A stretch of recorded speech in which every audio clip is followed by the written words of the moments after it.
Boleh.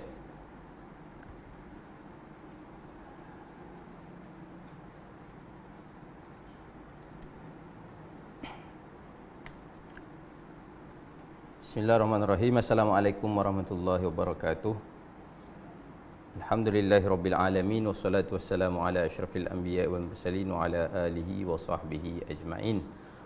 Allahumma salli ala Muhammad wa ala ali Muhammad kama sallaita ala Ibrahim wa ala ali Ibrahim wa barik ala Muhammad wa ala ali Muhammad kama barakta ala Ibrahim wa ala ali Ibrahim fil alamin innaka Hamidum Majid. Alhamdulillah, bersyukur kita kepada Allah Subhanahu wa taala kerana pada hari ini setelah sekian lama kita tak berjumpa. Sebelum ni kita dah mula, selepas PKP pertama dah longgar tu, kita mula sekejap je dapat sekali ke dua kali. Kemudian akhirnya kita diuji lagi. Dan alhamdulillah sebelum ni kita dah tengok sedikit tentang sejarah bangsa Turki dan kita akan sambung. Jadi sambungan kita tu saya akan bawa sedikit recap lah tentang bangsa Turki ni, yang kita nak tengok bangsa Turki yang asalnya dari mana ke mana dan apakah pengaruh-pengaruh yang lain yang masuk kepada bangsa ini. Dan bangsa ini dia menjadi kita boleh katakan hari ini dia panggil popular lah, disebabkan oleh filem drama yang banyak yang dikeluarkan, yang sampai ke Malaysia, sampai Indonesia. Jadi filem-filem sejarah Turki diangkat balik dan dia mengangkat satu semangat baru lah, semangat di kalangan bangsa Turki dan seterusnya kepada kita masyarakat Islam sedunia. Tapi tidak atau tidak, kita kena tengok bangsa Turki ni. Kita memang kena tengok bangsa Turki ni sebab bangsa Turki ni satu-satunya, bukanlah satu-satunya, antara salah satu pada bangsa besar yang pada masa akan datang pun mereka akan, insya-Allah lah, kita mendoakan juga akan membuat perubahan besar pada dunia lah. Maknanya dari sudut Eropah kebangkitannya sedang naik, ya, dan dia akan menghubungkan di sebelah timur ini satu tamadun yang besar juga, iaitu China. Dan di tengah-tengah inilah yang dipanggil Asia Tengah. Kawasan ini yang sekarang yang sedang membangun tapi orang tak perasan. Sedangkan dia akan bertemu nanti di tengah, dan di tengah inilah tempat yang kita akan bincangkan, bangsa Turki Saljuk yang akan membuka Anatolia sebelum datangnya Osmaniyah. Okey, ini gambar Saljuk, nama orang. Nanti kita akan tengok Saljuk tu. Ni gambar ni. Ada pernah pergi Kapadokia? Ada The Pigeon Homes ni.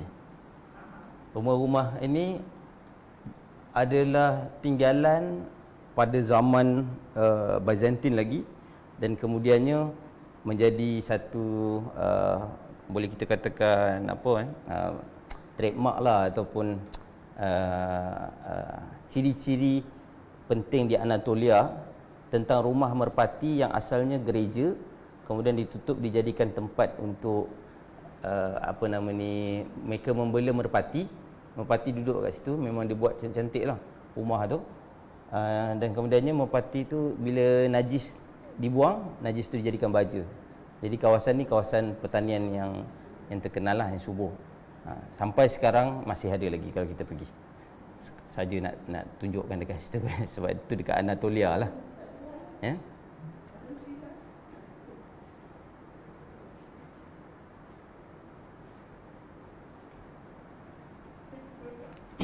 Okey.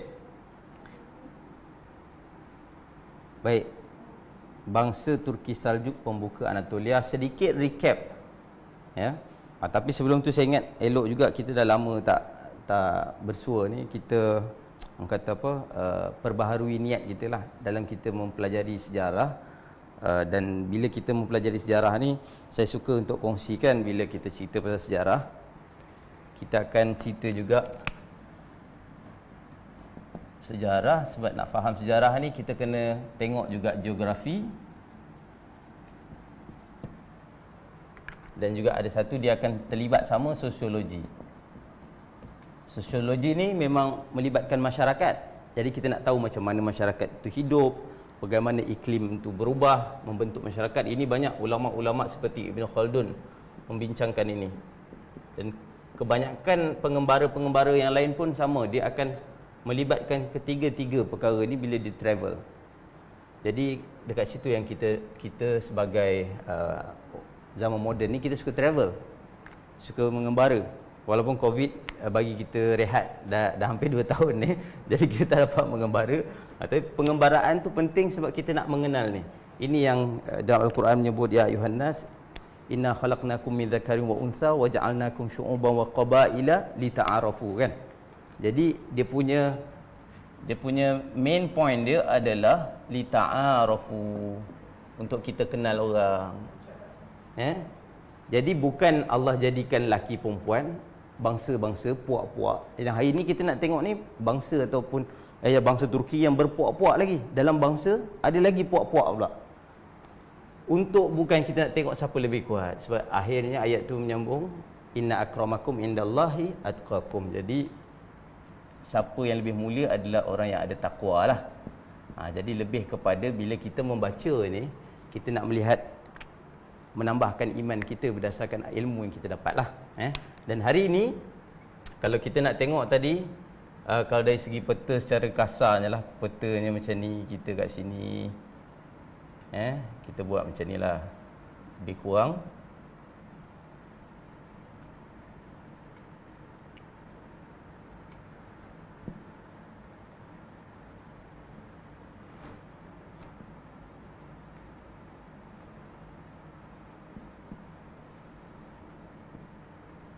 Okey lah, kalau kita tengok peta secara tak langsung, yang mudah untuk kita nak tengok secara besarnya, sebelum kewujudan yang kita panggil the new world order, kan, ataupun the new world, iaitu Amerika.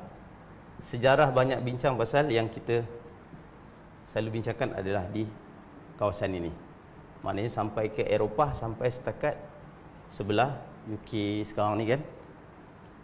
Dan kalau kita tengok dari segi tamadun besar dia, mudah je kalau kita pecahkan pada 3. Dekat sini ada Rom, dekat sini ada Parsi, dekat sini ada Cina. Jadi ketiga-tiga sejarah ni dia membentuk segala sejarah selepas itu. Termasuk kalau kita dekat sini berpusat di sinilah tamadun Arab. Nanti ada Turki dekat sini. Jadi kemudian Turki itu akan pergi ke sini, dan ada kaitan semua tamadun-tamadun yang lain. Dan inilah yang membawa kepada idea yang sebelum ni kita pernah sebut tentang Clash of Civilization oleh Samuel Huntington, yang mengatakan clash. Ini Samuel Huntington, dia sebut clash. Dan saya pernah sebut sebelum ni, saya sendiri lebih berpegang pada Malik bin Nabi yang mengatakan ini bukan clash of civilization. Tamadun ni dia tak clash sebenarnya. Yang clash tu power. Tapi tamadun kita adopt dan adapt, kan? Jadi secara tak langsung nanti kita akan tengok dekat situ. Nak faham tu, nak li ta'arafu ni, kita kena faham ini. Jadi yang Malik bin Nabi sebut sebenarnya bukan clash of civilization, but the clash of ignorance. Jadi ini yang clash sebenarnya. Bila kalau kita orang yang duduk dekat sini, kita ambil tahu hanya hal kita, so kita ignore yang lain. Sebab itu kita jadi misunderstood yang orang lain. Kita jadi judgmental. Kita tak faham apa yang terjadi, kenapa terjadi. Dan itulah yang nanti kita akan tengok bagaimana bila Islam berkembang, masuk kepada Sayyidina Umar. Sudah zaman Sayyidina Umar lah bermulanya kawasan Byzantine dan kawasan Parsi dapat ditawan.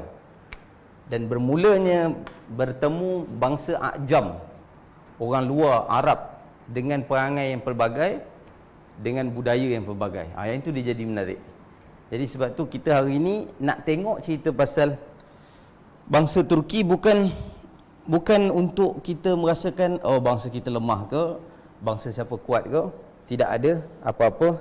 Sebab itulah juga khutbah Nabi apabila Nabi pesan bangsa Arab tidak lebih baik daripada bangsa Ajam, dan bangsa Ajam juga tidak lebih baik daripada bangsa Arab.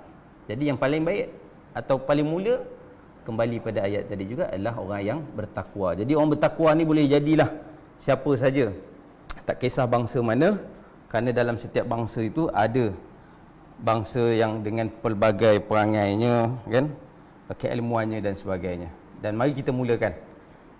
Sebagai recap lah, dari mana asal usul bangsa Turki ini, kita dapat tengok daripada sejarawan Turki. Saya suka nak tengok sekali slide tu. Jadi kalau kita tengok bangsa Turki, saya turunkan ni boleh. Inilah yang disebut oleh Mehmet Masudoglu. Ini salah seorang sejarawan Turki yang terkenal, yang mengatakan kedatangan bangsa Turki ini berasal usul daripada pergunungan Altai. Yang ini yang kita dah bincang sebelum ni, antara Rusia, Kazakhstan, China dan Mongolia hari ini. Jadi di sinilah permulaan bangsa Turki itu yang menghuni di Eurasia Steppe. Yang ini kita dah bincang juga, kawasan padang rumput yang luas, ya, padang ragut ini, dan kehidupan mereka macam ni. Bila mana musim panas tak ada padang ragut, air kurang, kemarau, mereka pun berpindah randah. Dan inilah cara hidup masyarakat yang kita panggil sebagai nomad. Masyarakat nomad. Ini adalah gambaran yang hari inilah kawasan step ni. Dengan kehidupan mereka memang macam inilah, nomad. Dengan duduknya di dalam kemah, dengan kehidupan mereka dengan unta, kuda, kambing dan sebagainya. Dan kalau kita tengok dari segi peta, daripada pegunungan Altai itu di sini, pegunungan Altai. Jadi daripada kawasan sebelah timur sampai ke barat, iaitu di sebelah Ukraine sini, inilah kawasan yang dipanggil the Eurasia Steppe. Daripada sini mereka akan bergerak, dan kita akan tengoklah sebahagiannya, dan saya tak sentuh semuanya lah, tetapi pergerakan itu dia berselerak, dia mengikut puak. Ada puak pergi ke sebelah sini, ada puak pergi ke sebelah utara sedikit, ada puak yang turun ke bawah, tetapi nak menunjukkan mereka berselerak, mereka telah berkembang sehingga ke hari ini yang kita kenal Turki, di Turki sini, Republik Turki. Tetapi bangsanya daripada Asia sampailah ke Eropah. Yang ini saya suka untuk kita tengoklah untuk memudahkan kita memahami. Sebelum kita tengok sedikit tentang peta, Umayyah saya dah tak masuk sebab kita nak cerita pasal Saljuk. Jadi ketika mana Abbasiyah sudah mula mengambil alih kawasan Umayyah, ketika itu apa jadi pada Umayyah, kita dah bincang waktu Andalus. Keturunan Umayyah pergi menghidupkan negara mereka sendiri di Andalus dengan memulakan kerajaan Cordoba. Jadi di sebelah sini, di sebelah Asia Tengah, di sebelah Iraq, di sebelah kerajaan Arab dan sebagainya, sudah mula dikuasai oleh Abbasiyah. Kemudian yang Umayyah sudah melarikan diri menghidupkan di Cordoba, tapi di tengah-tengahnya ada berdekatan dengan Afrika Utara, di bahagian Afrika Utara atau Mesir adalah kawasan Fatimiyah. Yang ini Syiah. Kemudian Buaih, nanti kita akan tengok dekat dalam peta, pun ada juga Syiah, kerana pada sekitar tahun 900 lebih ni Abbasiyah sudah kurang berkuasa dan mereka telah dikuasai, antara lain Baghdad telah dikuasai oleh Buaih. Buaih ini adalah pengikut Syiah. Dan ketika itulah nanti kita akan tengok Saljuk bangkit, dan kemudiannya mereka, ini zaman kegemilangan mereka sebelum mereka berpecah, sehingga wujudnya pula Kesultanan Rom. Ini Mesir, kalau kita boleh bayangkan Mesir, di sebelah Mesir nanti akan juga diambil alih oleh Ayubi. Mesir dekat sini sampailah kepada Syria, Syria atau Syam yang kita sebut, atau dalam bahasa Inggeris panggil Levan. Kemudian di sebelah sinilah yang kita akhirnya lebih berkenalan dengan Osmaniyah ni. Orang kata terkenal lah, popular Osmaniyah. Tapi yang sebelum-sebelum ni ramai tak kenal. Yang lain-lain ni ramai orang tak kenal. Saya sendiri pun belajar lambat. Waktu sekolah pun tak belajar. Jadi kita cari sendiri. Dan ini adalah bangsa Turki. Daripada sini ni, semua ini adalah bangsa Turki termasuklah nanti bila Mesir dipegang oleh Mamluk. Mamluk itu juga bangsa Turki. Jadi mereka ini semua bangsa Turki. Kalau kita tengok dekat sini, sekadar saya nak tunjuklah ni macam bandar ibu kota dunia. Kita pun pernah tengok sebelum ni, Baghdad. Tapi apabila Buaih telah ambil alih sekitar tahun lebih daripada ni, saya rasa 900 hampir 950 kalau tak silap saya, ya. Buaih telah ambil alih Baghdad, tapi Baghdad waktu tu tak jadi bandar terbesar dunia, tapi Cordoba pada waktu ini. Kalau kita tengok juga dekat sini, Fez. Fez ni dekat mana? Morocco. Fez ini dibangunkan bandarnya oleh keturunan siapa? Keturunan Syekh kita, Syekh Muhammad Al-Idrisi. Jadi bandar ni dibuka dan menjadi bandar besar zaman Idrisi, dan kemudian Idrisi telah kalah di bawah tangan bertukar-tukarlah sehinggalah dia naik pada zaman, kembali naik menjadi bandar yang besar pada zaman Al-Muwahhidun. Muwahhidun itu adalah pecahan daripada Cordoba waktu yang dia berpecah kepada beberapa taif, negara-negara kecil. Ya, yang ini yang kita dah bincang. Jadi kemudiannya Merv ini ketika mana Mongol, ketika mana Mongol telah mula menjajah kawasan yang telah dikuasai oleh Saljuk, dan dia kalah dengan Saljuk, kemudian baru bangkit Uthmaniyah. Polonneruwa ni belah India kalau tak salah saya. Merv dekat kawasan Iran lah. Kawasan-kawasan Iran. Masih. Semua nama-nama ni pun masih ada lagi. Cuma kalau Kaifeng dia dah tukar lah. Dia dah tak jadi bandar besar, tapi tempat-tempat yang lain masih lagi bandar-bandar besar. Okey. Yang ini pun sebenarnya dah macam pening dah kita nak tengok sebab banyak nama dah. Tapi sebenarnya ada banyak lagi puak-puak Turki yang kecil dengan kerajaan dia yang kecil dekat sini. Jadi saya sekadar nak tunjukkan saja sebagai satu gambaran umum lah, sebab bila kita dapat satu gambaran umum, kita dapat mudah untuk kita kaitkan. Okey. Ini adalah berdasarkan ni kita dah nak mula masuk kepada bangsa Turki ni.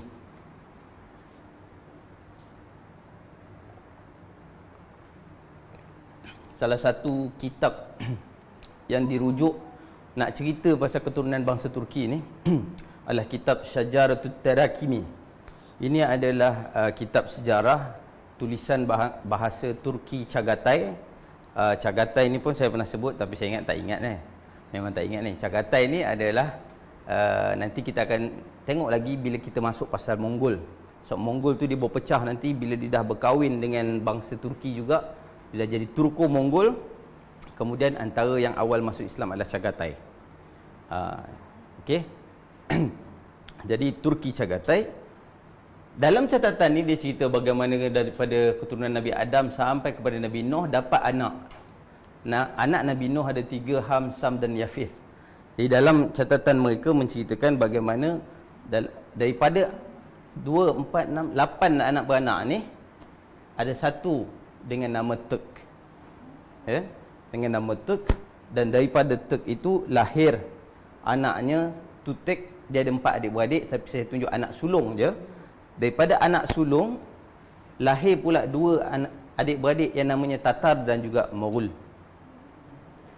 Jadi daripada Moghul keturunan dia banyak lagi lah, tapi saya ambil yang penting membawa kepada bangsa Tuk ini ialah Moghul membawa kepada Karahan. Nanti akan jadi satu kuasa di Asia Tengah sebagai kuasa Karahan, dan kemudian membawa kepada Oghuz Khan. Jadi kalau tuan-tuan perempuan memang rajin tengok filem atau drama ni drama Turki, Oghuz Khan ni antara nama yang dah biasa dia tahu dah. Nama Oghuz Khan. Tapi kalau nak bincang sampai daripada awal ni jarang orang bincangkan. Tapi sebab apa? Sebab Moghul ini nanti kita akan tengok nama kerajaan yang merupakan kerajaan tu guna nama Moghul disebabkan kerajaan itu adalah daripada Turki juga. Jadi India pernah menjadi kerajaan Islam dengan bahasa Turki menjadi bahasa rasmi istana. Dia ada 3 bahasa waktu tu. Nanti kita akan masuk, tapi nanti tu lambat lagi tau. Sebab dia berkait. Sebab tu saya kata bangsa Turki ni antara bangsa yang kita kena study, bukan setakat kita kenal pada zaman Turki hari ni, tapi sebelum tu. Sebab Asia Tengah ni banyak negara, termasuk sampai ke yang kita tahu Parsi mesti Iran. Bila kita sebut Iran, orang tahu Syiah saja. Tapi seolah-olah kita tak adil pada sejarah, sebab Syiah itu bukan satu-satunya sejarah yang ada. Sebelum Syiah adalah Sunni. Dan Syiah itu berpusat daripada kawasan Iraq, kemudian barulah dia berkembang.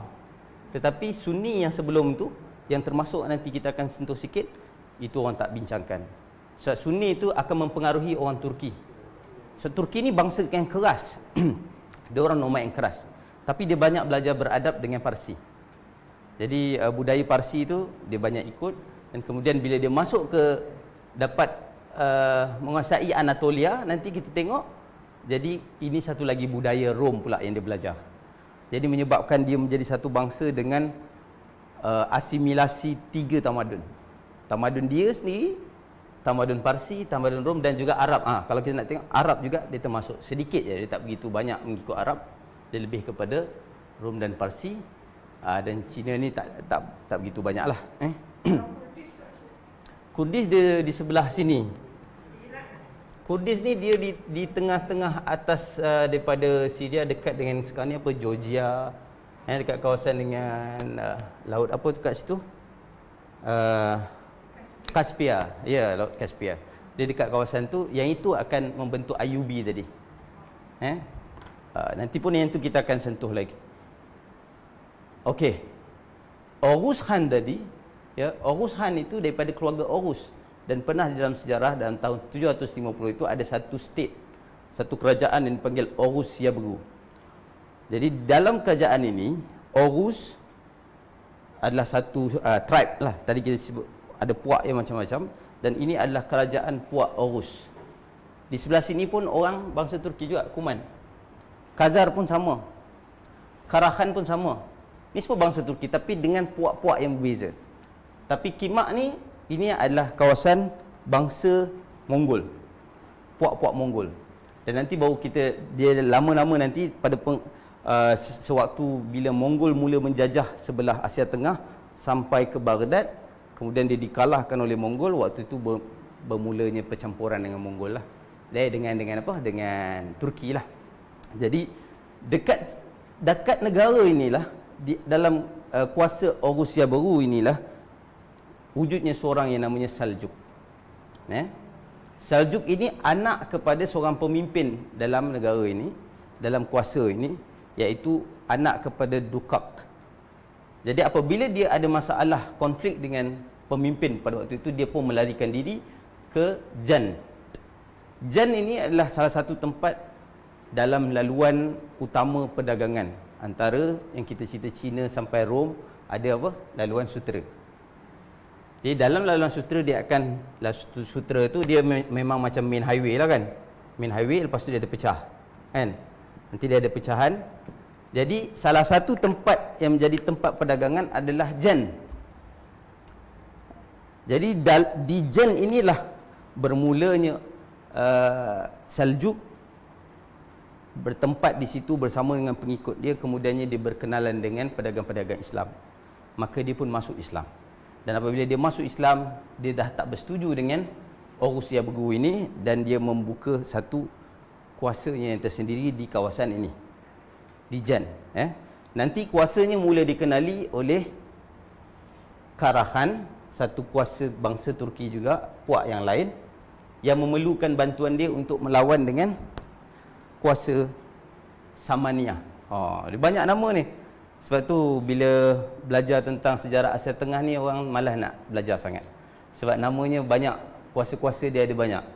Jadi kuasa yang tadi asalnya Parsi, yang kita cerita Parsi, kemudian berpecah, kemudian apabila Parsi kalah, dia meninggalkan kerajaan Sasan. Kan? Kerajaan Sasan belum Islam lagi. Sasan. Daripada Parsi pergi ke Sasan. Daripada Sasan dia pergi ke Saman. Yang ini dah masuk Islam dah.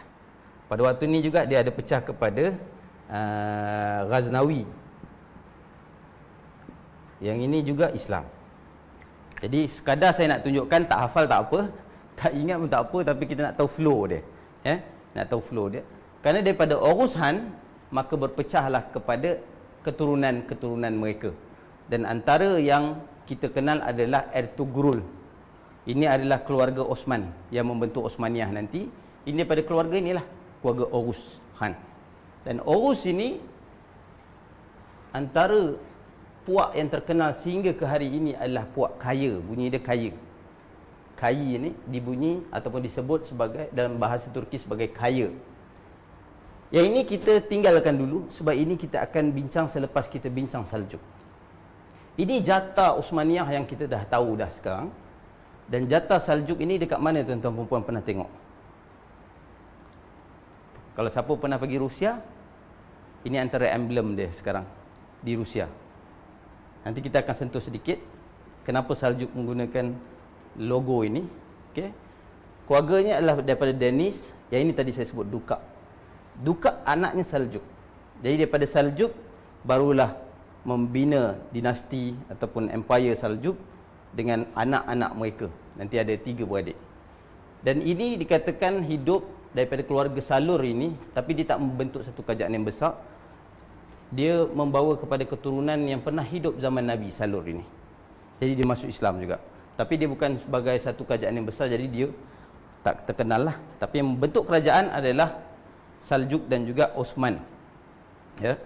Dan orang-orang Urus-Tuk ini, apabila mereka mula memeluk Islam, jadi bangsa dia kebanyakannya masuk Islam. Yang asal tadi kita sebut daripada Tuk tadi, daripada keturunan Yafith, nama Tuk, bila dia beriman maka mereka dikenali sebagai Turki Iman. Dan Turki Iman itu ditulis dalam catatan sejarah, dia tak sebut itu Turki Iman, sebab mereka tak faham yang itu adalah bermaksud mereka masuk Islam. Mereka tulis Turkomen. Jadi kalau siapa baca buku sejarah, ini adalah istilah yang digunakan oleh banyak sejarawan Inggeris lah. Di barat dia panggil Turkomen. Tapi kalau dari segi asal usul istilah dia adalah Tuk tadi. Daripada Tuk, bila dia masuk Islam, dia tambahkan iman kat belakang, jadi Tuk Iman. Jadi dia dipanggil Tuk Iman dan akhirnya dikenali sebagai Turkomen. Dan setengah sejarawan juga, bila dia mengambil perkataan Turkomen ini juga ditulis sebagai Tukmen. Tukmen.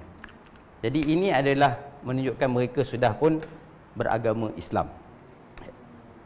Saya ni memang suka kalau nak bercerita tu cerita awal dulu. So, saya nak tengok secara gambaran besar, supaya bila kita masuk kepada ceritanya kita lebih menghayati dan memahami. Dan di sinilah asal usul bangsa Turki yang kita sebut tadi, daripada pegunungan Altai membawa kepada yang ini adalah sewaktu bangsa Turki dengan puak-puaknya yang banyak itu telah bergabung menjadi, dipanggil Göktürk. Belum Islam lagi, Göktürk. Banyak nama ni, kalau kita buat kuis ni susah nak lepas ni. Göktürk. Jadi Göktürk ni memang nama pun Turk kat situ, kita dah nampak dah, memang bangsa Turki. Jadi the federation sangat besar di Asia Tengah ni. Dan kemudian apabila berlaku perpecahan, kerajaan berubah-ubah mengikut puak masing-masing, maka mereka bertebaran. Jadi ada bertebaran ke sebelah Eropah, ada pergi ke sebelah utara, ke Rusia hari ini, ada sebahagian yang nanti kita kenal sebagai Uyghur. Kemudian yang turun pada India, yang ini tadi kita cerita pasal Mogul nanti, yang pergi sampai ke Mesir, yang ini nanti akan sebut menjadi kerajaan Mamluk. Kerajaan Mamluk nampak bunyi macam Arab, tapi dipanggil sebagai Mamluk sebab mereka adalah bangsa Turki yang menjadi hamba elit yang menjaga khalifah lah. Tapi kemudian dia topple. Jadi mereka menjadi bangsa kerajaan Mamluk di Mesir nanti. Di sini nanti akan membentuk Turki yang kita kenal hari ini. Jadi kalau kita dah tengok ni, kita dah faham ni, bagi saya lah, sebagai kita yang membaca kalau bukan baca pun adalah wajib untuk kita faham tentang Turki. Sebab Turki yang membentuk bahagian Asia Tengah. Asia Tengah. Ini hari ini.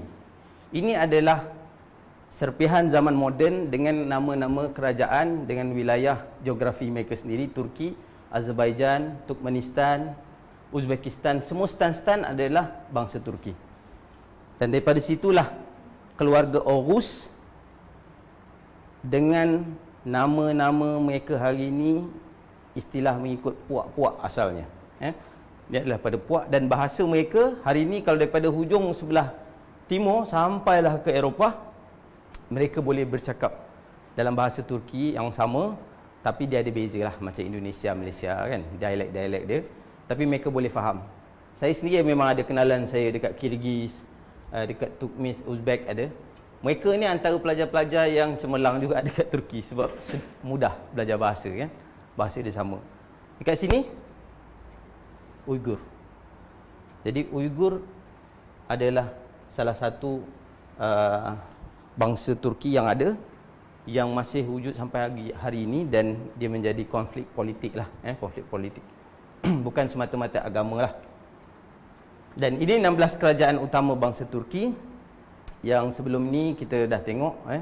Jadi saya recap saja, kita tengok sikit-sikit jari itu, dan kita tengok dekat sini Daulah Uyghur. Uyghur pernah menjadi satu kerajaan yang besar, kerajaan Uyghur, tapi kerajaan mereka bukan beragama Islam lah. Cuma ini dalam catatan ni mereka menggunakan istilah daulah, tapi pada zaman itu mereka tak gunakan nama daulah lah. Kerana waktu ni dia belum masuk Islam. Dan kalau ada pun bukan secara pentadbiran, ramai-ramai, Daulah Uyghur. Kemudian Karahan, mereka mula masuk Islam. Tapi tidak sekuat zaman Ghaznawi. Ini semua bangsa Turki ni. Ghaznawi, kemudian Bau Saljuk, dan inilah perbincangan kita. Sekadar saya lanjutkan dekat sini, Khawarizmi. Ingat tak Khawarizmi ni ada apa cerita? Ini bangsa Turki. Dan salah satu tawanan sewaktu Mongol menyerang Baghdad, sebelum menyerang Baghdad, dia menyerang Khawarizmi dulu. Bila dia menyerang Khawarizmi, dia menangkap, menawan salah seorang daripada pemimpin besar Khawarizm yang merupakan moyang kepada Cheng Ho. Jadi dia ni menjadi tawanan, dia dibawa ke China oleh Genghis Khan, dan kemudian menjadi orang kata pegawai pengiring, dan kemudian sampailah kepada keturunannya, wujudlah ataupun seorang yang bakal naik sebagai namanya Cheng Ho. Jadi sekarang kita hanya sampai ke sini. Okey. Dan ini juga kita dah tengok bagaimana sampai ke hari ini pun 16 bangsa Turki itu, 16 kerajaan itu, 16 yang ini ditonjolkan dalam presidential seal. Bukan. Khawarizmi mathematician sebab nama tempat Khawarizm, sebab tu dia dipanggil Al-Khawarizmi. Tapi yang ini selepas, yang ini lebih awal lagi. Yang ini adalah kerajaan Islam bangsa Turki, pecahan daripada Saljuk juga. Okey. Ustaz, yang Farsi yang Sasan tu yang dalam English Sasanid ni. Sassanid, yes, Sassanid. Ni semua bila English dia bagi Sassanid, Samanid. Kalau Arab dia panggil Samaniyah, ini Sasaniyah. Okey. Tadi tengoknya macam orang Turki ni bila dah jadi Uyghur macam ada rupa Cina sikit kan. Bila dah dekat Istanbul tu macam Mat Salleh sikit. Dia Jadi kalau yang kita cerita ni, ini adalah yang original lah. Jadi kalau yang kita tengok hari ni semua dah mix. Jadi mix tu yang kalau asalnya dia Turki, bila dia mix dengan Parsi, nanti dalam catatan sejarawan pun dia akan sebut Turko-Mongol.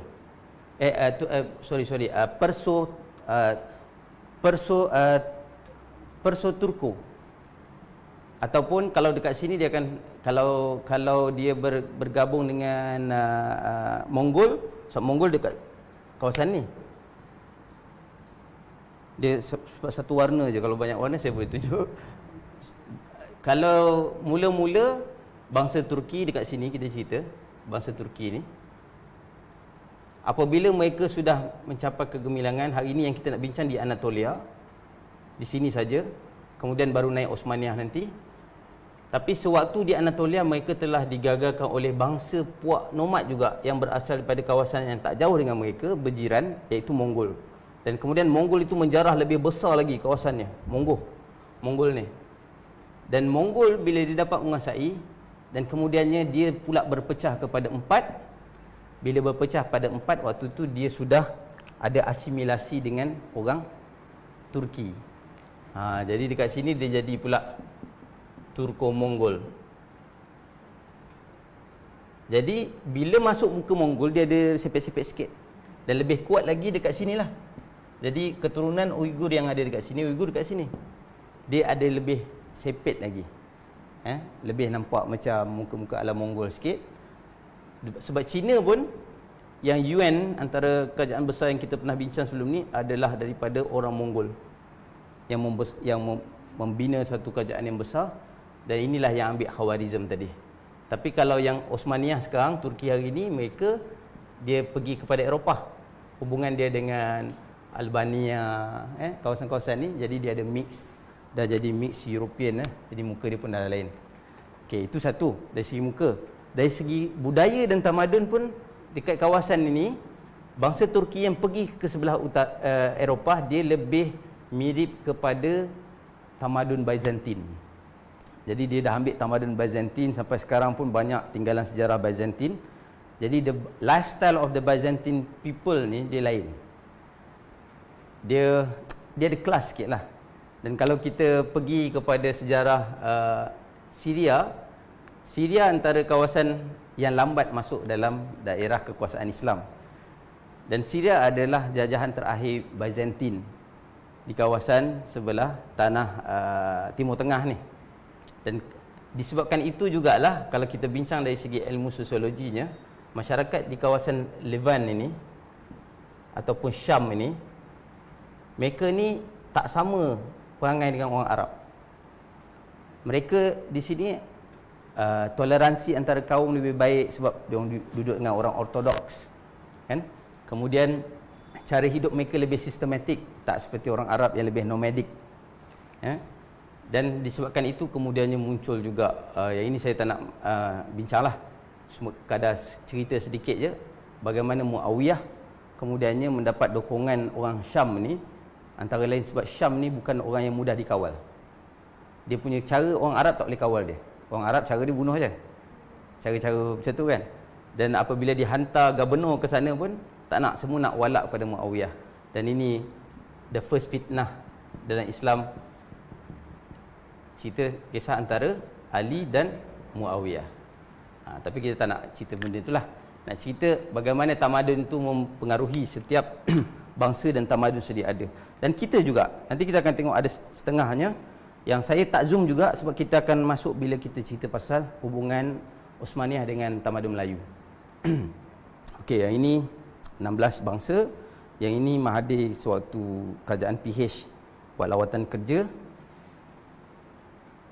Tinggi Erdogan Saya ingat Mahathir dah tinggi lagi Erdogan. Yang ini sekadar saya nak tunjuk gambar ni penting sebab dekat sini ada hulu balang. Yang saya pernah cerita sebelum ni, 16 hulu balang ini adalah 16 kerajaan Turki dalam sejarah yang tadi. Jadi dia angkat balik. Dan ini secara tak langsung. Jadi orang tak nampak yang ini cuma nak mengangkat balik semangat jati diri orang Turki. Tapi dia naikkan setiap upacara rasmi mesti ada 16 panglima-panglima mereka ni. Okey. Itu masih lagi besar lagi kita punya apa orang kata nak faham Turki ini secara besar, dan barulah sekarang kita nak masuk kepada Saljuk. Yang mana lepas ni baru saya tunjukkan petanya kerajaan Samaniyah ini. Samaniyah dia daripada Parsi. Sasan belum masuk Islam, Samaniyah sudah masuk Islam. Kerajaan Samaniyah ni dia adik-beradik yang mendirikan, dan pada waktu itu mereka Abbasiyah sudah tidak begitu kuat lagi, tapi kerajaan kecil ini mendapat dokongan daripada Abbasiyah mengatakan okey, kami iktiraflah mana kerajaan ini sebagai kerajaan di bawah naungan Abbasiyah. Jadi Samaniyah. Kemudian Samaniyah ini nanti dia akan dikalahkan. Samaniyah ni orang apa? Dia bukan orang Turki. Dia orang bangsa Parsi. Nanti dia ada kacukan Arab dan sebagainya. Tetapi asal dia adalah bangsa Parsi. Jadi Parsi yang masuk Islam awal antaranya adalah Samaniyah sebagai satu kerajaan. Kemudian dia bertembung dengan kerajaan Karahan. Karahan ini bangsa Turki. Jadi kalau kita tengok dari segi lokasi geografi nanti, Saman dekat sebelah sini, kemudian kita ada Karahan di tengah-tengah. Jadi Karahan itu tempoh masanya agak panjang, kemudian dia berpecah menjadi kiri dan kanan. Berpecahlah kuasa ni, biasalah politik ni dia memang ada naik turun.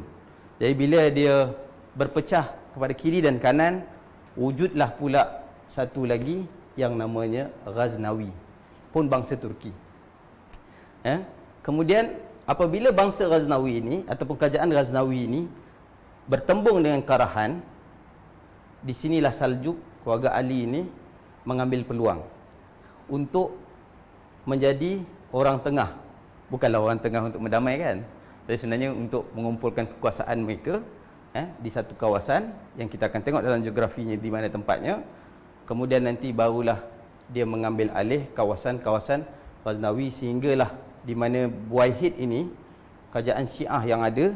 Syiah ini memang kawasan dia belah-belah. Kalau hari ini kita sebut kawasan Iran lah. Mana kawasan-kawasan sini je dia. Ini adalah antara kerajaan kedua, kalau tak silap saya, kerajaan kedua yang awal mendirikan Syiah yang mendirikan kerajaan, namanya Buaihid. Buaihid ini dia telah memegang Baghdad. Dia telah kontrol Baghdad dan Saljuk mengambil alih balik daripada tangan Syiah. Dan ini antara cerita yang panjang. Jadi kita hanya tengok beberapa perkara yang penting seperti perang dan danakan yang kita akan tengok lepas ini.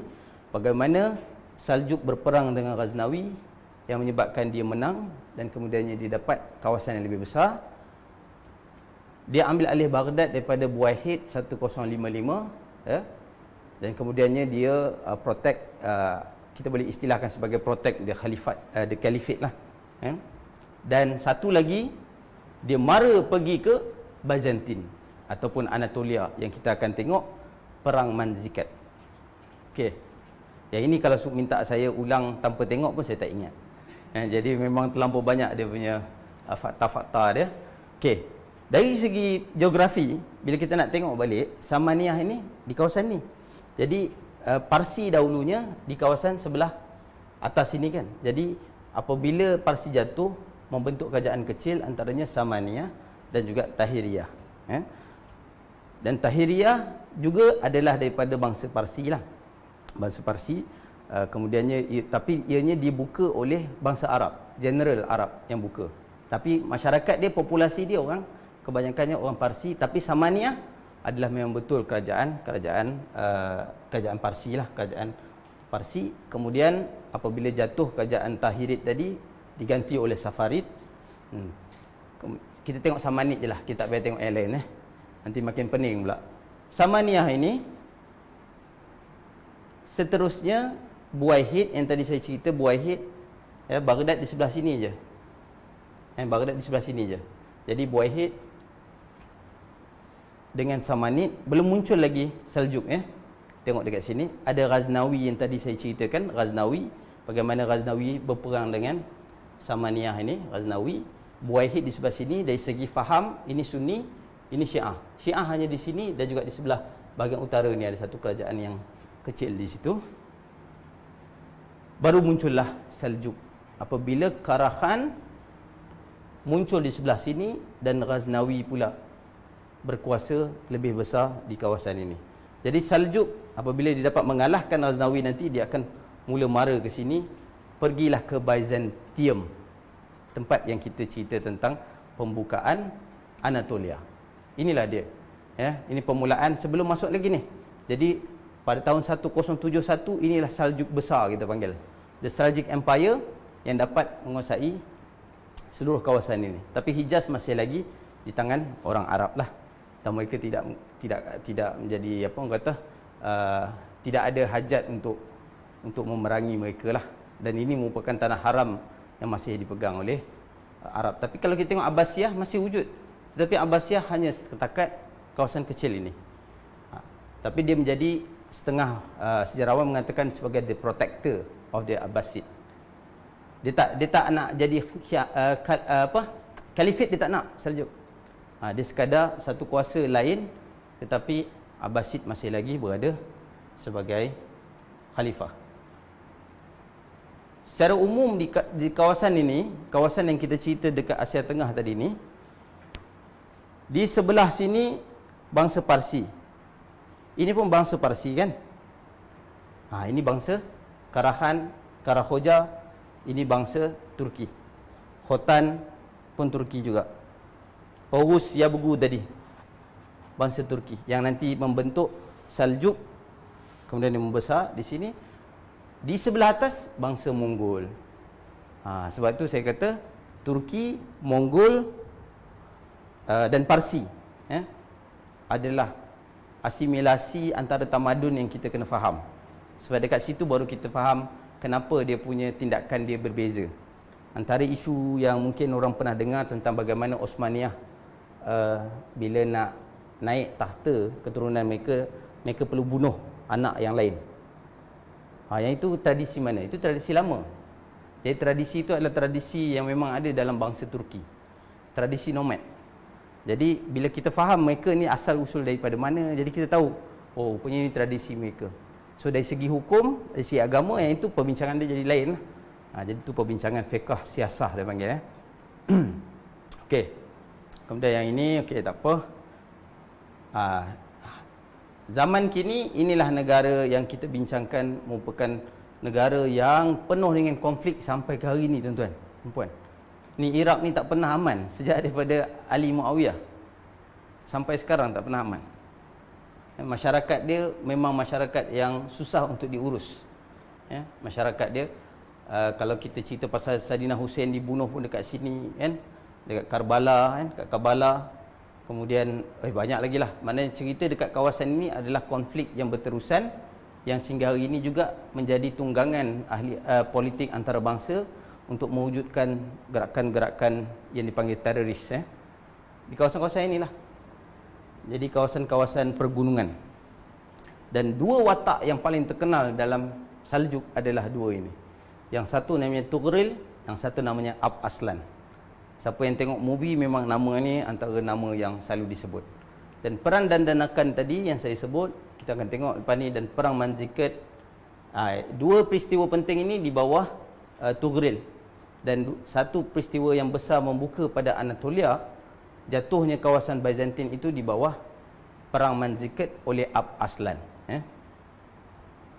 Ya, ini antara dua nama, kalau nak ingat boleh ingat ini, Tughril dan Ab Aslan.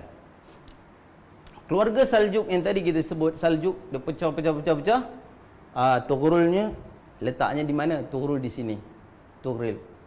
Kemudian anaknya Ab Aslan. Kemudian Malik Shah adalah zaman di mana Saljuk yang paling besar sekali, dipanggil The Great Saljuk. Dan kemudian selepas kematian Malik Shah, bangsa Puak Turki ini bertelagah sama mereka, dan mereka berpecah kepada empat. Ini tinggalan Great Saljuk, kemudian ada Saljuk Rom, kemudian ada Saljuk Kirman, dan ada Saljuk Syria. Jadi terpecah kepada empat. Ini di bawah Sulaiman. Ini Malik Shah punya keturunan, tapi dia pun tak lama. Kemudian ini perang kita akan tengok lepas ni, dan juga perang Manzikert. Ini terjadi zaman Great Saljuk dan juga Saljuk Rom. Okey, sekadar saya nak tambahkan juga, bila kita sebut Rom, biasa apa yang kita terfikir Rom? Rom tu letak dekat mana? Itali Okey, Rom, Itali. Ada tak Rom lain? Rom Timur di? Okey, Konstantinopel. Betul. Rom itu Konstantinopel lah. Ada satu lagi Rom yang namanya, yang hari ini kita akan tengok nanti, dia dipanggil The Sultanate of Rome. Ejaan dia, ejaan Turki Rom. Dan kalau kita sebut Rom, kita kena tahu, kena tanya, kalau orang bercerita tentang Rom, kita nak tahu bila tu, waktu bila. Adakah Rom yang dimasukkan Rom yang ini, atau Rom yang ini, atau Rom yang ini? Sebab kalau dalam hikayat Hang Tuah, kalau tak silap saya, Hang Tuah bertemu dengan Raja Rom dengan ejaan Raja Rom ni. Jadi Raja Rom ni adakah merujuk pada yang ini, ataupun adakah yang dimaksudkan dengan Rom yang Konstantinopel yang selepas dia jatuh masih lagi dipanggil sebagai Rom, yang Al-Fatih setelah dapat mengalahkan ini masih lagi Al-Fatih menggunakan juga nama Rom tu. Sebab Rom ni adalah satu kuasa yang besar. Jadi bila dia ambil alih, dia mengekalkan nama itu, dan Al-Fatih juga menggelarkan diri dia sebagai Caesar of Rome, Kaisar Rom. Dan adakah, yang ini saya tak kupas lagi lah, maknanya nanti kita nak tengok juga. Saya pun bertanya-tanya juga hikayat Hang Tuah ni, bila sebut Raja Rom, kemungkinan mereka jumpa yang setakat di Anatolia saja ke, ataupun memang betul sampai Al-Fatih. Sebab setakat ini yang dapat mengesahkan daripada sumber Turki yang kita dapat jumpa hanya satu saja. Itu pun bukan catatan historian, di sekadar macam buku cerita yang menyatakan Sultan Mansur Shah mengawinkan anaknya dengan anak Al-Fatih. Pernah dengar? Itu antara yang saya pernah bincang dengan Umar. Siapa? Yang baru balik tu. Umar. Jadi sekarang ni bila kita cerita pasal Rom, nanti kita tengok inilah kawasan Konstantinopel, Rom, di ancient Rome ataupun sebelum Republik itu di kawasan Itali. Kemudian Konstantinopel, kemudian yang tadi yang kita sebut di sini nanti secara keseluruhan dipanggil Kesultanan Rom. Okey. Permulaan dia, dan ini diceritakan juga dalam sejarah Crusades oleh Stephen Richman ini, di mana antara tarikh penting yang membawa kepada kemasukan bangsa Turki Saljuk tadi ke Anatolia adalah Perang Manzikert 1071. Perang ini disebut di dalam buku ini sebagai satu peperangan yang memalukan bangsa Byzantine ini, bangsa Rom, sebab mereka kalah teruk di tangan bangsa Turki. Selepas kejatuhan inilah diikuti kejatuhan Ankara, kejatuhan yang ini dulu, Iconium, Ankara, Nikea, dan seterusnya menyebabkan Saljuk kemudiannya dapat menguasai Anatolia. Ini Anatolia. Dan tuan-tuan puan-puan, ini antara saya pun takjub dengan apa yang dibuat. Sebelum. Ini sebelum Al-Fatih. Saljuk baru masuk Osman lepas ni. Jadi Saljuk, sebab kalau nak tahu Turki memang kena pergi ke Saljuk dulu. Dan hari ini Erdogan juga mengangkat Saljuk ni. Dia tak sebut angkat Islam ataupun mengangkat balik kekuasaan khilafah, tak ada. Dia hanya mengatakan mari kita kembali kepada kemegahan bangsa Saljuk. Jadi dia bawa 16 bangsa dinasti tadi. Kemudian tuan-tuan dan puan, ini bagi saya satu yang menakjubkan, apa yang difikirkan oleh kerajaan Turki di bawah pemikiran Erdogan hari ini. Masjid ini masjid terbesar yang kita mungkin tak sempat pergi sebab dah Covid. 2019 baru dirasmikan. Masjid terbesar, Masjid Chamlija. Ejaan bunyi dia Chamlija. Masjid Chamlija ni, dia ada falsafah di sebalik setiap menara ni, iaitu setiap menara adalah pada ketinggian 107.1 meter. Apakah falsafah itu? 1071. Manzikert, perang ini menyebabkan mereka dapat masuk ke Anatolia. Ini gambaran lukisan je, tapi sekarang dah ada kos pembinaannya 150 million lira, lebih kurang 66.5 juta dolar, dengan 63,000 orang jemaah, 3,500 lot parking sebagainya. Masjid ni kalau tuan-tuan puan-puan pergi ke Istanbul, pergilah ceruk mana pun akan nampak, sebab dia di atas bukit. Dia di atas bukit, di seluruh penjuru Istanbul kita dapat tengok. Ni daripada feri yang biasa orang pergi cruise tu akan nampak besar betul. Besar. Jadi ciri-ciri ataupun apa yang dibawa tu dia masukkan falsafah 1071 tu secara tak langsung dia membawa semangat kepada anak muda lah yang memahami sejarah ni. Dan di dalam perang ini, perang Manzikert, kemenangannya sehingga mana Abs Aslan tadi dapat menawan Raja Romanos. Raja Romanos pada waktu itu tak dibunuh. Dia ikat Raja Romanos ni, kemudian dia cakap, Abs Aslan tanya kepada Raja Romanos. Dia kata, kalaulah engkau yang menang melawan aku, apa yang kau akan buat terhadap aku? Abs Aslan tanya. Dia kata, aku pasti akan pancung kau dan akan bunuh kau. Tapi Abs Aslan kata, tak apa. Itu tak cukup kejam, tak cukup keji lah orang kata kan. Aku akan beri kau yang lebih berat lagi daripada hukuman yang kau akan berikan kepada aku. Apa dia? Engkau akan diiring balik ke Konstantinopel waktu tu dalam keadaan tak ada dilukakan, tetapi jalan dengan diiringi oleh tentera-tentera Abs Aslan ini. Jadi sepanjang perjalanan dia dikeji, dicemuh. Jadi malu yang amat sangat. Sampai ke Konstantinopel dia sangat malu. Dan bagi Abs Aslan itu adalah satu yang menghinakan bagi diri dia. Jadi ini antara cerita yang agak popular, dan juga ini adalah gambaran bagaimana King Romanus telah ditangkap lah. Jadi bila kita tengok pada Saljuk besar tadi, sudah mula masuk, Abs Aslan sudah masuk ke bahagian Anatolia. Ini yang kita sebut Anatolia. Jadi kalau Turki sekarang hari ini, dia sampai sinilah Turki hari ini. Jadi Byzantine yang pada asalnya sampai ke Syria di sini, ke Damsyik, sedikit demi sedikit kawasannya sudah pun dipegang oleh bangsa Saljuk. Dan kemudian perbincangan kita sudah sampai ke Anatolia sekarang. Saljuk, pusat pemerintahan dia, kau tak silap saya kejap, dia bertukar-tukar, saya pun tak ingat. Sebab dia sebelah Iran, kalau tak silap saya, di sama ada Khurasan, kawasan-kawasan ni.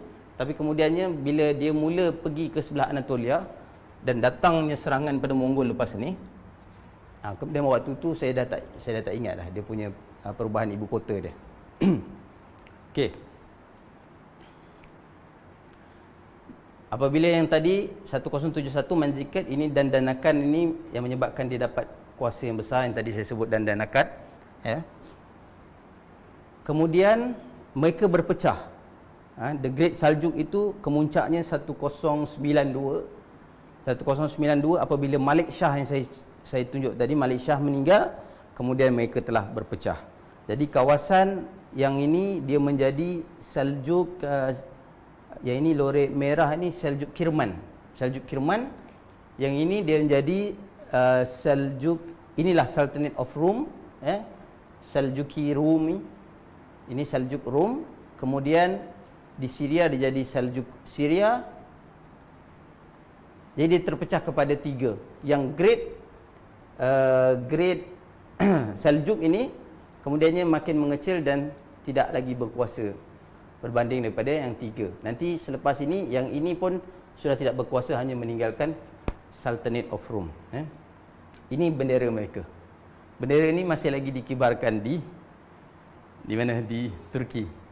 Jadi kalau pergi bahagian Anatolia, memang banyak sebenarnya. Dekat bandar-bandar mereka dia dirikan 16 tiang bendera dengan salah satunya Saljuk ini. Nampak double headed eagle ada dekat belakang. Kesultanan Rom menggunakan emblem ini. Lepas mereka telah menguasai Anatolia, maka Saljukian Rum dalam namanya diasaskan oleh Sulaiman Qutulmish. Dan Sulaiman ini pada zaman kegemilangannya memang telah menggunakan ini antara artifak-artifak yang tinggalan. Yang tinggalan ini bila dikaji-kaji balik, ini bukan daripada Seljuk semata-mata, tapi sejarah awal lagi. Sejak zaman sebelum Masihi ada kerajaan Hittit yang memang terkenal. Jadi bila kita tengok-tengok, kita baca kaji kan, rupa-rupanya di dalam sejarah ni sama juga dengan logo yang kata logo Star of David. Kalau kita berbalik kepada sejarah, dia bukan milik Yahudi. Dia milik tamadun yang lebih awal lagi sebelum tu. Sama juga dengan yang ini. Tamadun yang sebelum itu lagi. Sebelum agama datang lagi. Sebelum agama Islam maksudnya. Sebelum agama Islam lagi. Tetapi ini adalah simbol-simbol yang menunjukkan kekuasaan. Jadi bila satu kerajaan baru telah menjatuhkan kerajaan yang besar, dia menggunakan simbol yang sama. Sebab dia nak menunjukkan, aku sekarang ni, akulah pemegang Putrajaya. Contoh macam tu kan. Maknanya walaupun parti berbeza, bila parti yang baru naik, dia akan rasa bangga dengan Putrajaya tu. Sama juga dengan hal ni, dia rasa bangga dengan simbol tu. Dan simbol ini digunakan agak lama dan kemudian ini Sultanate of Rome, Saljuk yang tadi saya sebut. Di sebelah sini Great Seljuk Empire, hanya tinggal sebahagian saja. Dan lambang ini masih lagi menjadi lambang mereka, dan ini adalah artifak tinggalan harta rampasan perang daripada Andalus yang dirampas oleh kerajaan Eropah ini. Dan sekarang sutera ini disimpan di Austria, dan sutera ini dipercayai merupakan sutera di zaman Saljuk lah, maknanya tinggalan Saljuk. Kerana Saljuk agak baik dengan Umayyah sebelum itu, sewaktu bangsa Turki dengan Umayyah, dan juga bangsa Parsi tadi ni, cerita dekat sini, sebelum mereka melarikan diri pada Abbasiyah. Banyak juga ulama-ulama Parsi yang juga ikut pergi ke Andalus, jadi membangunkan Andalus pula. Yang ini semua adalah kain-kain yang ada, yang masih wujud sampai hari ini, juga disimpan di Spanyol. Disimpan di Spanyol, yang ada two-headed eagles juga. Ini dipercayai harta rampasan perang juga oleh Alfonso Leon. Ini memang lukisan yang ada pada kain lah. Sama juga yang ini. Ini apa yang ini bukan Saljuk punya, tetapi Byzantine, menggunakan double-headed eagle. Di kanan adalah tekstil daripada Turkistan, kurun yang ke-13. Tidak pasti sama ada Kristian ataupun Islam, sebab dua-dua bangsa ini juga menggunakan double-headed eagle lah. Jadi sama juga Star of David pun, semua agama pun menggunakan juga simbol yang sama.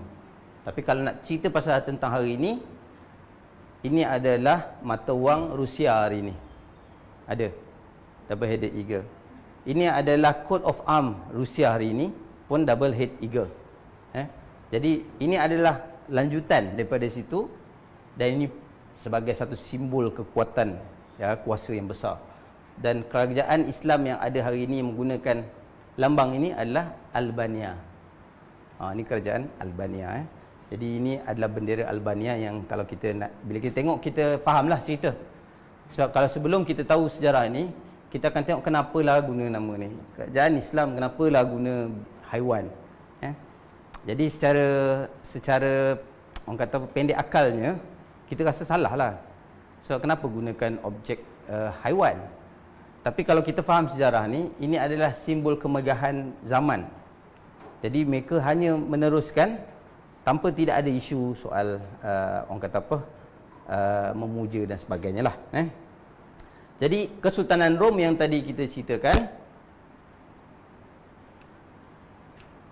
ini bandar-bandar yang masih lagi tidak dapat dikuasai oleh bangsa Saljuk, Iznik dan juga Tarsus. Jadi ini masih lagi berlaku pertentangan sama mereka. Tetapi siapakah ini?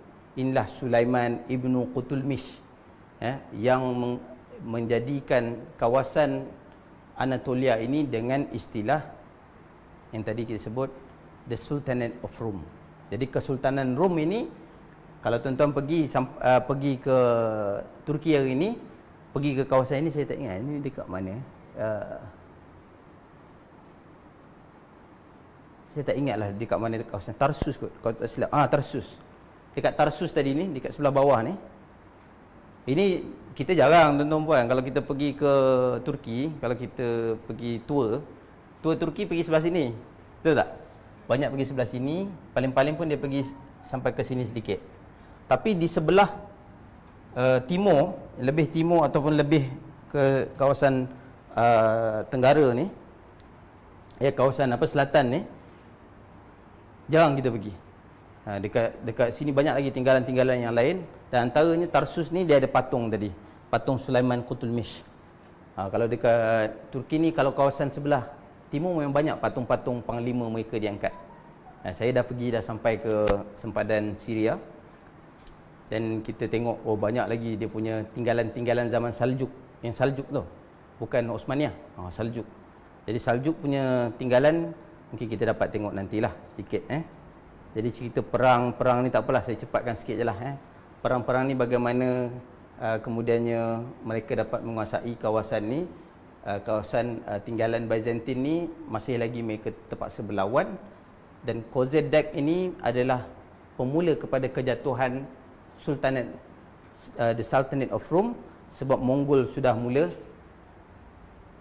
menyerang kawasan ini di Erzurum, kemudian dia datang ke Sias, membawa kepada ibu kota Kaisari ini, ibu kota Seljuk Rom.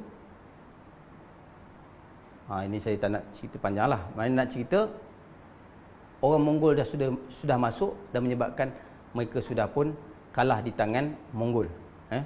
Dan apabila mereka kalah di tangan Mongol, Mongol sudah, tengok ni tuan-tuan puan, Mongol ni memang besar, dia menjarah secara orang kata ikut ke tak nak ikut, tak nak bunuh, nak bunuh. Nanti kita akan masuk dalam cerita pasal Mongol bila saya cerita tentang kejatuhan Baghdad, melibatkan 3 bangsa, iaitu bangsa Mongol, kemudian Yahudi pun ada juga terlibat, kemudian ada Cina juga terlibat.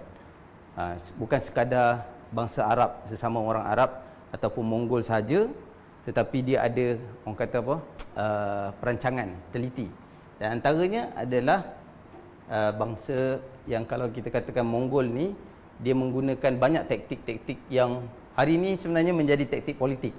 Itu saya tak nak sentuh lah. Maknanya dia macam mana nak bertarik tali, lalu rupanya dia tikam belakang. Jadi yang itu banyak dibuat oleh Mongol. Mongol ni bijak dari segi itu, menyebabkan mereka cepat dapat mengalahkan semua, termasuklah mengalahkan kota Baghdad, dapat mereka kuasai dalam tempoh tak sampai berapa hari. Kalau ikutkan sebenarnya dalam 2 bulan dia punya proses, tapi kota tu sendiri dalam tempoh, kalau tak silap saya 14 hari ke, tak lama, sekejap saja. Sebab adanya pengkhianat lah, antara lainnya pengkhianat. Jadi Seljuk Sultanate Rome, bila dia kalah, bila dia mengecil, dia menjadi subordinate kepada Mongol akhirnya, supaya tak nak lagi dijarah, jadi dia jadi subordinate saja. Pada waktu itu Mongol kemudiannya terpecah, yang saya sebut antaranya adalah Ilkhanat, dia masuk Islam. Jadi dia masuk Islam, tapi waktu itu mula menguncup baliklah Mongol. Dia dah masuk Islam, kemudian baru naik di kawasan ini nanti Mamluk. Mamluk ini akan mendapatkan balik Baghdad daripada tangan Mongol. Okey. Apabila terpecahnya Anatolia, Kesultanan Rom tadi, dia terpecah balik kepada nama-nama puak. Jadi orang bangsa Turki dah terpecah kepada puak mereka sendiri, Karaman, puak Hamidid dan sebagainya. Dan tuan-tuan puan, yang ini yang kita kenal sebagai Ottoman, ini Osmaniyah lah. Dan ini keluarga apa? Keluarga Osman. Jadi keluarga Osman ini asalnya mereka kawasan ni, dan mereka nanti akan bangkit untuk menakluki Konstantinopel. Jadi ini cerita sebelum Konstantinopel.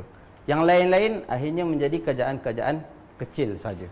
Dan Mamluk pula yang akan berpengaruh dalam sejarah cerita tentang Asia Tengah dan juga ataupun Timur Tengah ni. Ini sekadar saya nak tunjukkan tadi, mata the double-headed eagle telah berubah menjadi lambang ini. Lambang ini digunakan oleh Sultan Qai Khusrau ini. Dia merupakan Sultan Saljuk Kesultanan Rom yang terakhir. Ini mata wangnya dah tak guna dah lambang double-headed eagle. Lambang ini tuan-tuan mereka rasa daripada mana lambang ni diikut? kalau ada matahari macam ni? Ha? Betul. Parsi. Jadi dia dah ambil ada elemen Parsi pula. Jadi ada elemen Parsi pada waktu tu. Kenapa? Yang tu mungkin kita kena kaji lain lah. Tapi menariklah kita nak tengok bila kita faham, oh rupanya dia berubah-ubah tu melibatkan perubahan tamadun, pengaruh kuasa besar. Saya pun tak dapat baca. Kalau tak silap saya nama dia Ruknuddin, kalau tak silap kat sini. Saya tak pasti juga. As-Sultan, ini As-Sultan, As-Sultan yang ni tak kawasan, tapi nak sebut yang ini adalah Ruknuddin, bukan Ruknuddin, Riyatuddin ke apa? Riyatuddin Khusraw. Nak sebut pun susah nama dia. Tapi dah guna tulisan Arab lah, ataupun tulisan tulisan Arab. Saya sebut tulisan Arab ni sebab nanti bila masuk ke zaman Osmaniyah ada bahasa yang dipanggil bukan bahasa ini tulisan. Asalnya tulisan mereka bukan tulisan yang ini. Yang ini tulisan apa tuan-tuan puan rasa? Agak-agak Osman Leja bunyi dia. Inilah tulisan kalau kat dunia kita Jawi. Jadi bahasa Melayu, betul tak? Tulisan saja. Jadi Osman Leja bahasa Turki. Jadi mereka sudah pun, maknanya zaman Saljuk pun sudah mula menggunakan tulisan ni. Sama ada tulisan ni Arab atau tulisan bahasa Turki saya tak pasti. Maksud bahasa tu bahasa apa? Jadi yang saya sebut tentang Mongol terpecah kepada adik-beradik ni, dia terpecah adik-beradik. Ilkhanat, Golden Horde, Chagatai, Great Han. Yang ini menjadi kerajaan Cina Yuan. Yang ini Chagatai, Golden Horde dan Ilkhanat akan masuk Islam. Yang ini je tak masuk Islam. Dan dia orang kata mengorbankan jati diri Mongol dia. Dia kata dia jadi Cina. Jadi dia mengorbankan jati diri Mongol menjadi orang Cina dengan budaya Cina. Tapi yang menarik tentang zaman ini, dia banyak mengambil tawanan perang daripada kerajaan-kerajaan Islam. Dan antara yang ramainya adalah bangsa Turki. Daripada Khawarizm tadi. Jadi dia bawa mereka menjadi pegawai-pegawai tertinggi kerana mereka dah tengok bangsa Mongol bukan bangsa yang structured, dia bangsa nomad. Bila dia berkenalan dengan yang lain ni, mereka pun dulu asalnya nomad tapi sudah mula structured. Bila mereka meresap tamadun Parsinya, meresap gaya Romnya, kan, kemudiannya dia ambil orang-orang kenamaan saja, pegawai-pegawai tertinggi. Yang lain semua dia bunuh saja. Jadi bila dia bawa ke sini, itulah antara sejarah paling besar yang saya memang orang kata fokus adalah pasal Cheng Ho. Itulah moyang dia tadi. Dia bawa moyang ni sebab di kawasan selatan, sini, kawasan selatan ini adalah kawasan puak-puak yang pelbagai di antara Tibet dan juga di selatan Tibet dan juga di kawasan utara Thailand. Di kawasan ni mereka tak dapat kawal sebab dia puak-puak dia lain sikit. Orang nomad di sebelah Asia Tengah, dia biasa dengan cuaca lain. Cuaca sini dah mula cuaca berpeluh ni, kita ni. Jadi cuaca-cuaca ni dia tak boleh nak, dia tak tahu macam mana nak uruskan. Sebab dengan kehidupan dekat sini, dengan hutan-hutan lain dekat sini, bukan hutan, ini gunung ganang batu. Dia ada padang pasir dan juga rumput saja. Tapi dekat sini dah hutan-hutan. Jadi dia tak tahu macam mana nak handle. Jadi dia menghantar moyangnya Cheng Ho pergi handle. Tapi moyang Cheng Ho ni seorang Islam yang merupakan keturunan bangsawan juga. Dia tahu macam mana nak dealing, bukan untuk bergaduh. Dealing sebagai orang yang damai. Jadi berjumpa dengan semua puak, bincang. Akhirnya dia bangunkan bersama-sama bangsa orang Buddha ke, orang Islam ke, Kristian ke, semua dia bangunkan. Dia tak ada pilih kasih. Dekat situlah bermulanya keturunan Cheng Ho. Itu yang seronok bila tengok macam ni. Jadi kalau cerita berbalik pada Saljuk Rom tadi, Saljuk Rom kemudiannya menjadi sebahagian daripada Ilkhanat apabila mereka sudah melemah. Macam mana tak tahu macam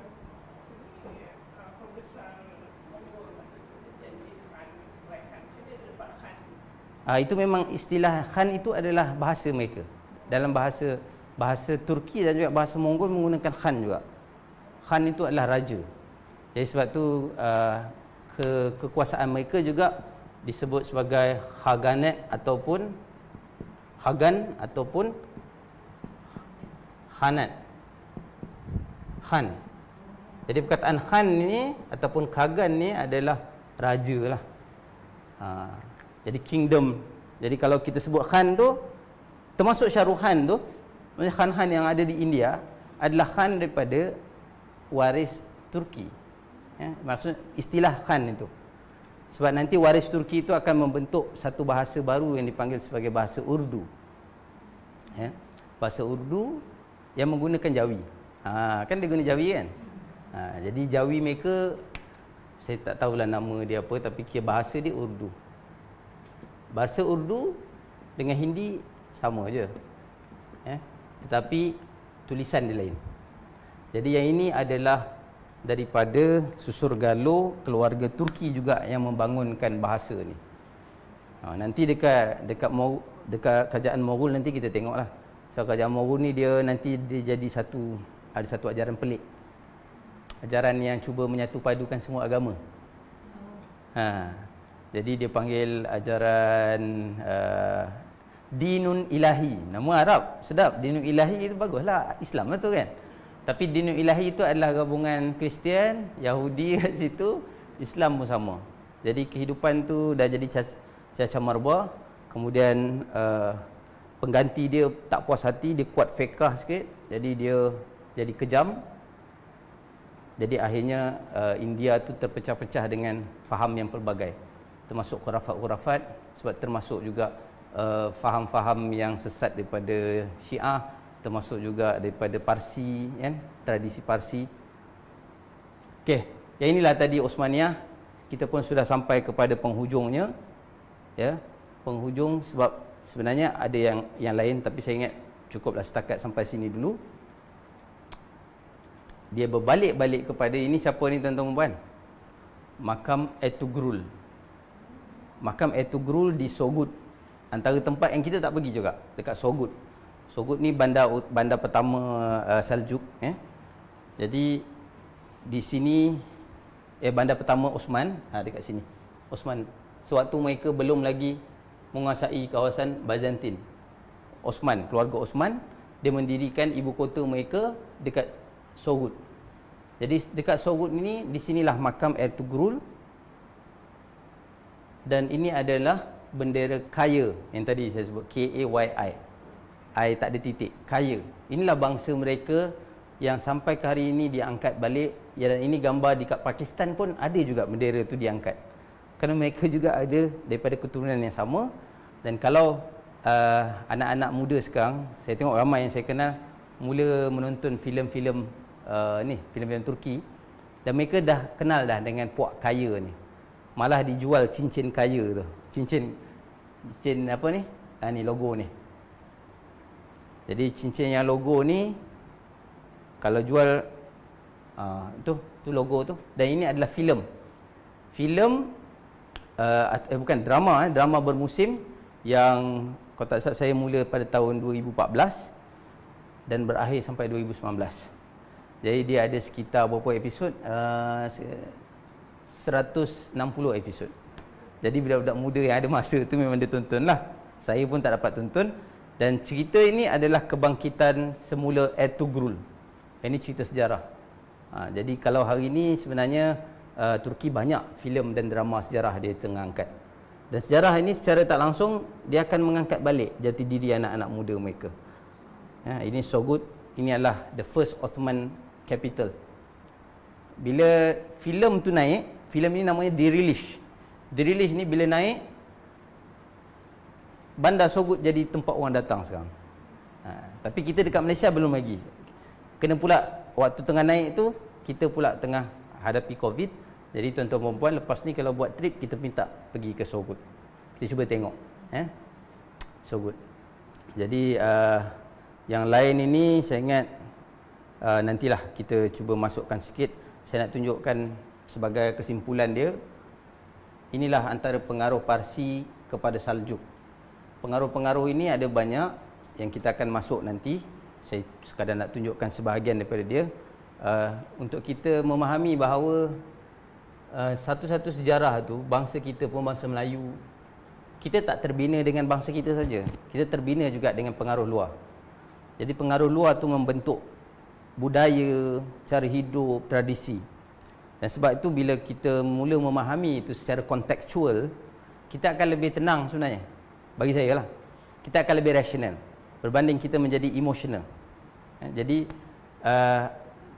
bila kita melihat Saljuk, nanti dalam tradisi Saljuk ada tradisi Parsi.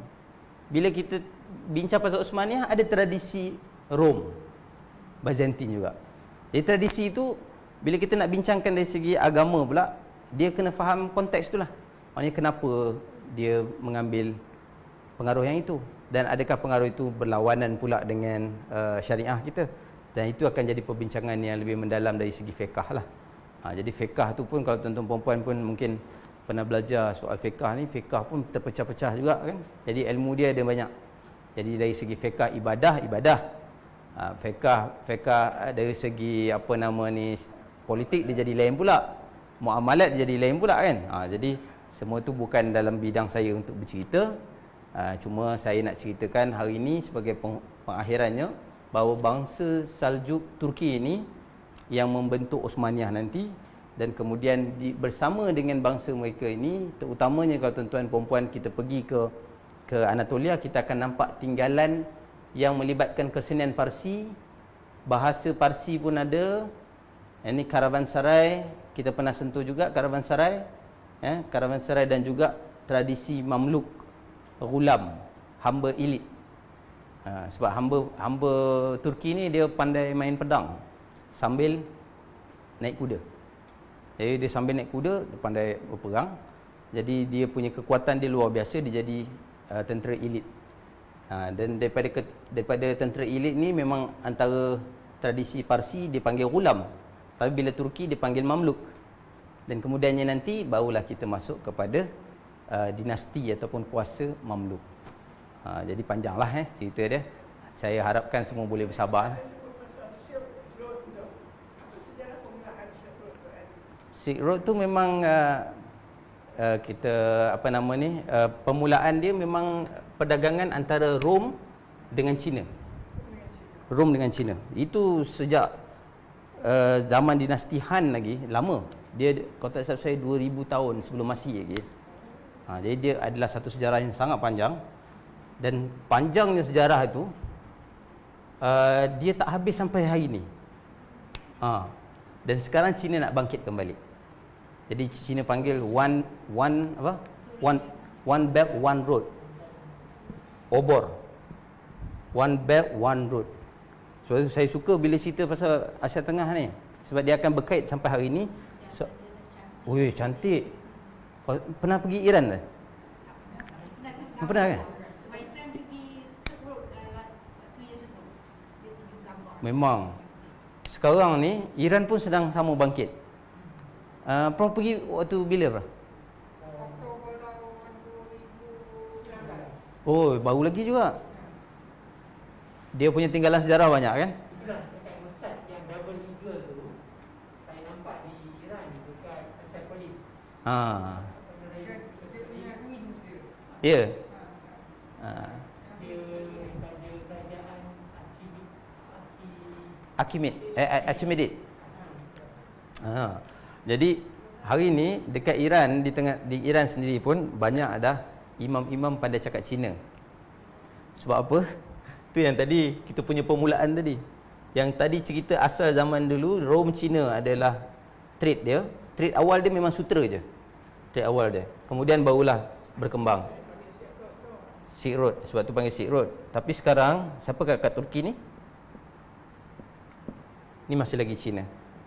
Sekarang dia punya branding dia adalah obor. Di tengah-tengah dia ni siapa? Semua negara stan-stan dan Iran. Semua stan-stan ni. Dan semua laluan ini sedang diangkat, dibangunkan. Di bahagian Turki sekarang, Tuan-tuan perempuan dah dengar kan pasal kereta api laju yang akan menghubungkan. Yang kalau turun ke Singapura inilah yang kita punya CRL ni.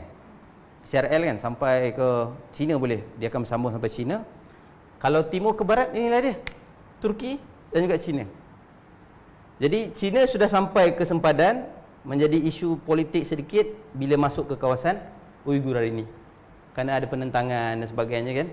Jadi dengan macam-macam polemik, Turki dah sambung dah sampai dekat sempadan sekarang ni dan nak masuk ke Iran.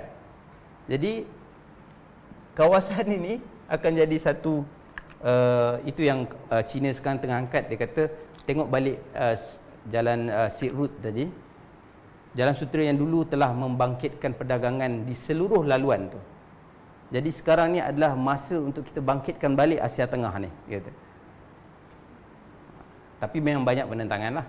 Jadi kalau kita tengok secara sudut positifnya, itu dia perdagangan. Sudut negatif atau dilihat secara orang kata ini kuasa baru ni, penjajahan baru. Tapi saya lebih setuju yang ini sebab Turki langsung tak kisah pun buat tu. Dia asingkan isu Uighur adalah isu yang lain, isu pembangunan adalah isu bersama. Jadi Turki dan China dia memang sedang bersama-sama sedang bangkitkan. Jadi kalau kita pergi kepada imam-imam hadis, imam-imam hadis kebanyakannya dia muncul dekat tempat-tempat laluan sutera. Jadi laluan sutera adalah laluan perdagangan dan laluan ilmu. Dia sekaligus. Satu masa dahulu kat situlah kegemilangan Islam di kawasan Asia Tengah. Waktu salju, kemudian Abbasiyah nanti. Itu petanda jugalah bahawa orang Islam ni dia tak boleh lari dengan bisnes.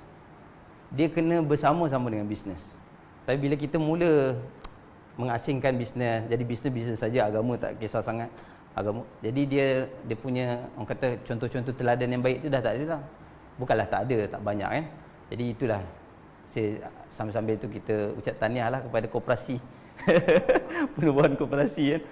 Jadi yang itu antara satu move yang baiklah. Sunnah dia.